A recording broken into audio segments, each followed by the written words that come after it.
welcome back, Tim and Jen. I always say this is one of my favorite questions, or questions, I guess, is because I remember when I was a little kid in Montreal, my grandparents, my mom, and were from Kiev, and I remember my grandfather with his accent and everything. He would take me on walks in the park, and long story short, I asked him. I called him Zeta. I said, Zeta, how do you know all these people? Because he talked to everybody. And he said, I didn't. There was one day I just smiled at somebody and then they smiled back at me and then they started talking to me. So I talked to them. And then somebody else did the same thing. And I'm thinking at 5, 6 years old, I kind of got it, but then I got it more as I got older, how brilliantly simple that was and stuff. So it always made me think about influencers, and we've always had many. But can you each share maybe a couple of people? I know there's way more, a couple of people that have been influencers in your lives? Hmm. Well, this is very vulnerable to share this, but I found out when I was 23 that I had gone through premature ovarian failure at 23. So I lived for many, many years thinking that I would never be a mother. It is through the grace of God and my sister, who initially, I come from a family of 3 kids. My brother and I are entrepreneurs. My sister's an ordained minister. And initially she felt like it was too much of like a playing God to contribute the eggs necessary for me to be able to have children with my own genetic family background. So initially she said no, and then she had her own child. And that 180-degree pivot for her to say, I want to provide you with the genetic makeup so that you could become a mother. The first cycle did not work. So for 9 months, instead of being pregnant, I spent 9 months working on myself physically, mentally, emotionally, and spiritually to get as strong as I possibly could. And then I was successful with a second frozen embryo cycle of giving birth to the most extraordinary child, Jennifer King Fredel. This is a girl who went to Dartmouth College, ended up becoming a leader, a woman leader, and then worked for 5 years getting women onto corporate boards. When George Floyd was murdered, she, at 25 years of age, inspired her boutique search firm, True Star, to broaden the base to women and people of color. She is now at Stanford Business School. You talk about impact leaders. These are the future impact leaders. They are the current impact leaders. They are moving the needle today. And I'm just honored to be Jessica's mother. And the second is our second child. It has been an incredible journey.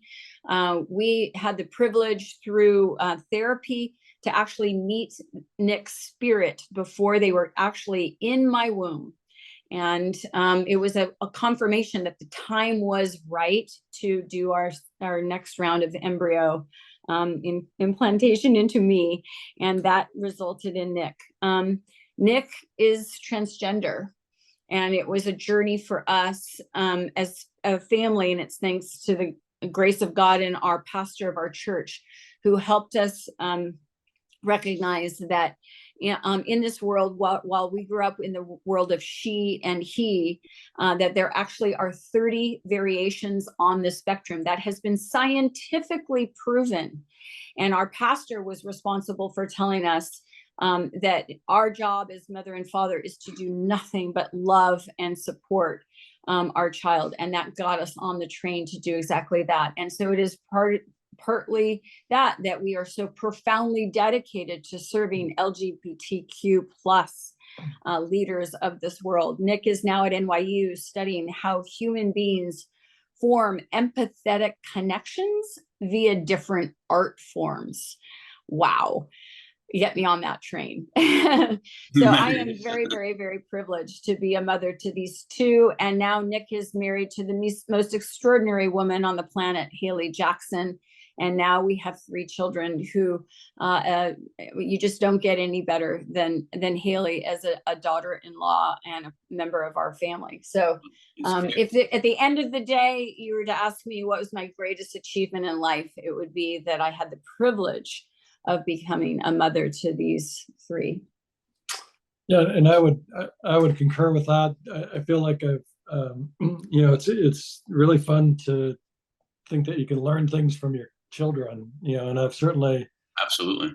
learned a lot from them over the years. But just in terms of influence, I think that the most influential person in my life is sitting right next to me. Oh, wow. Because I don't think that when I think of all the really positive influences Jennifer's had on me, that she's really opened my world to. You can see that she's like the ultimate connector. She'll make new friends just about anywhere, and start doing business with people, and there seem to be no limits to that. So I think that I've learned so much from Jennifer. I've been introduced to so many new people. I've hopefully become a little more extroverted over the years, and just had a lot of fun doing it together. So I'm sure you're influenced just the way you are. Like Lady Gaga said, "Born this way." Is nothing wrong with that, Yeah.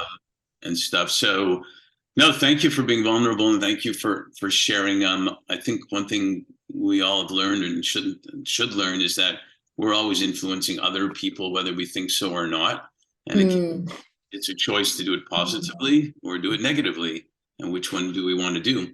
And I think that's something we could probably all think about. So, but thank you for being good. Well, Mark, just to add one thing that I feel like we were part of a church community group of about 10 people for 10 years, and I remember going in and thinking, oh, these people are perfect, they've got their lives together, their children are all perfect. But then one of the things, and people were vulnerable in the community group, and then somebody said at some point in time, we're all like ducks. We look above the surface, everything looks placid and beautiful and all put together, but underneath the surface we're all paddling like mad, just move from one place to another. So I think everybody has is their challenges, and if they don't have challenges right now, there are challenges that are coming. But it's important to have I think to be optimistic and to have an attitude that of resilience, that you can and will get through things that might seem impossible at the time.